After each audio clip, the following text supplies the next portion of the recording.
Sacred Dam is the second of 5 one-shots from the Horizon experiment. This is a project headed up by Pornsak Panchote, who is the creator of The Good Asian. In this one, we meet what is the equivalent of a Muslim John Constantine.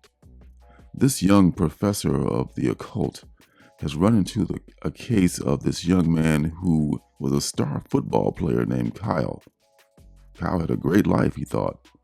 He was on his way to the NFL and everything was going great. But one day, Kyle finds himself sleep eating. He's not even conscious of what's going on. He starts to gain weight. He goes to the doctor, but the doctor doesn't understand his problem.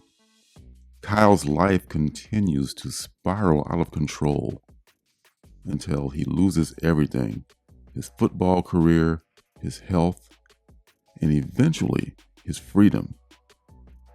As tragically, the worst occurs and he attempts to eat his girlfriend while under this sleepwalking spell. This lands him in the correctional system. Rather than being thrown in prison, the judge has mercy on him and has him thrown into a hospital where he can hopefully get some help. And it is in this hospital where Kyle meets Dr. Anaya Jibril, who's a professor of the occult. And it is plainly obvious to Dr. Jibril that Kyle is possessed by a jinn.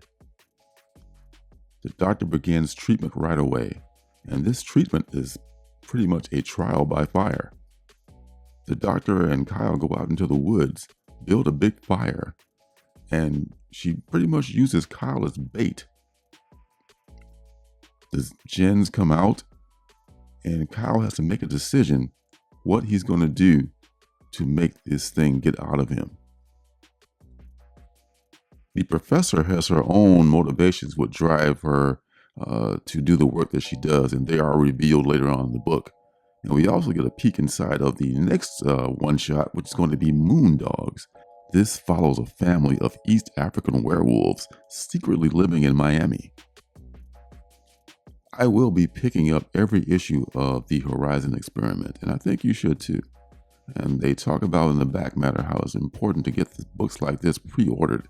So if possible, let's pre-order all these books and support this great project. So that's going to be it for this Indie Comics review. Thanks for stopping by. Please hit the like button on your way out, and we'll see you guys again in the funny papers. Hey, don't forget to subscribe and leave a thumbs up.